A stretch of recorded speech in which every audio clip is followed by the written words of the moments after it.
Hello, this is Steve Shaw for acrylicpouring.com, and today I am continuing my exploration into the color purple.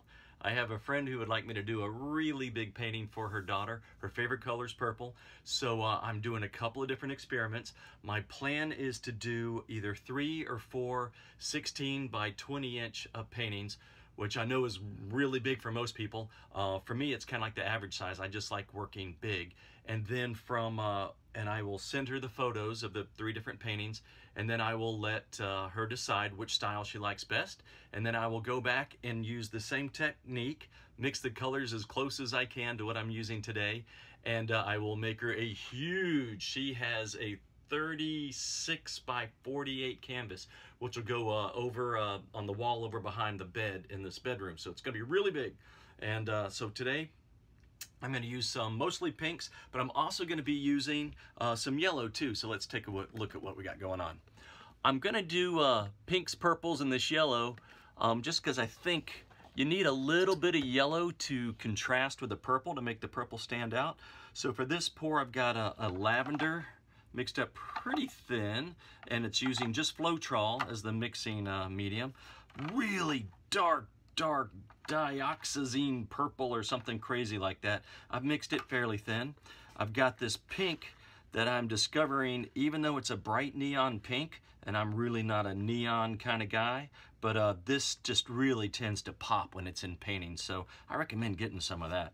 I've also got this beautiful buttery yellow, and what I'm going to do is lay down a base coat of this yellow, and then I'm going to put some vertical stripes on the side, and then I'm going to use a swiping tool to pull them across back and forth and create kind of a abstract landscape, and just see how that turns out. And maybe my friend's daughter will like that style best. So let's get going. Now I'm just going to try to put, this yellow is pretty thick. I'm just going to pour this on here.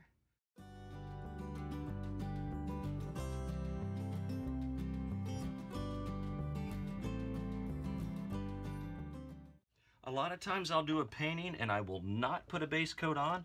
Some people swear by it. I say it's optional. If you want to put a base coat to help the paint all flow together, that's fine, but you certainly don't have to.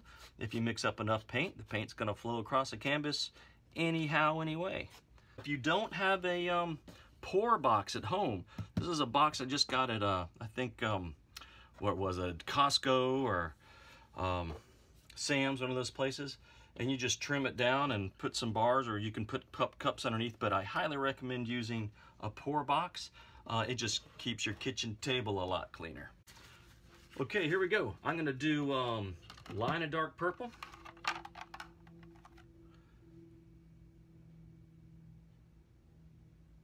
Do another one here.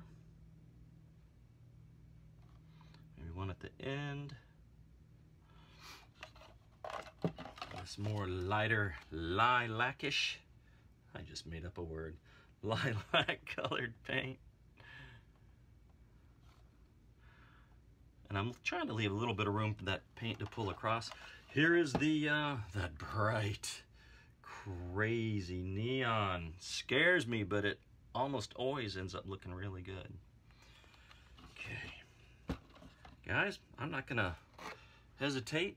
I'm gonna just jump in here and do this. If you haven't done this before, do it. This is a great swiping tool, and it's very cost effective. It is a paper towel and a spritz bottle. You can also just put this under the faucet in your sink and dampen it, and then and squeeze it dry.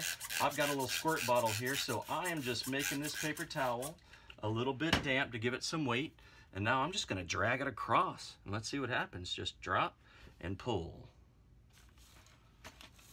Ooh, that's kind of pretty. That lilac's pretty heavy. You know what? I'm going to go back the other direction. I'm going to do the back and forth here and just see how it shakes out. Wow, you can see I've got great cells in there.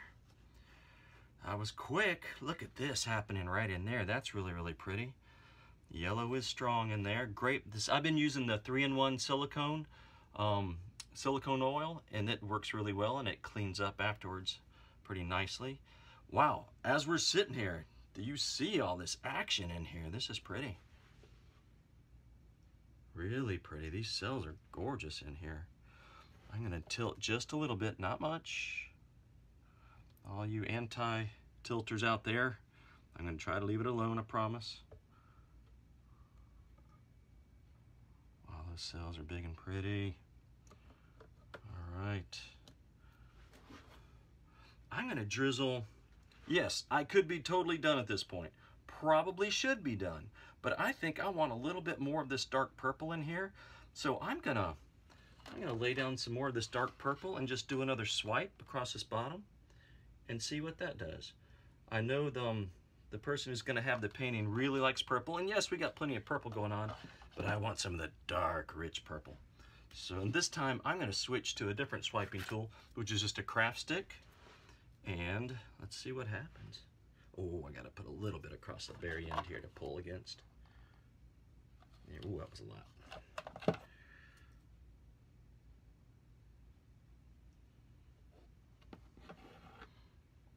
That's pretty. Very pretty. I wanna put, oh wow, that's nice. Okay, that's what I needed to see. I'm gonna do another row across here and just darken this thing up a little bit.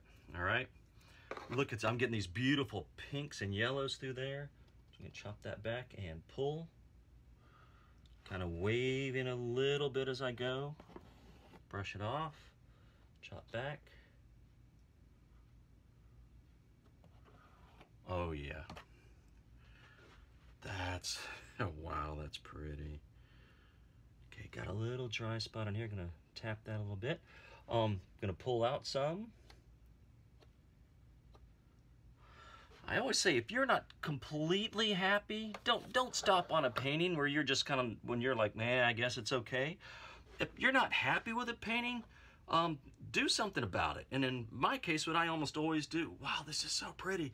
I'll do a swipe on it with my favorite color. In this case, it's this purple. But guys, look at this. It just, wow, really, really pretty. I see this going vertically, so I really kind of want to turn it the other way, but I don't want to mess it up. We'll do a quick try here. See if you can kind of get in there and see those beautiful colors. Wow. And some papers fell. This is done. I am not even going to hit this with a torch. It is just finished. Sometimes they come together just that quickly. Most of the time they don't, but sometimes they do. So now I have another option to share with my client to see if they would like to see this in 3 feet by 4 feet. Hey, thank you so much for watching this video, and please leave a comment down below if you'd like to. If you enjoyed the content, please hit subscribe and give the video a thumbs up.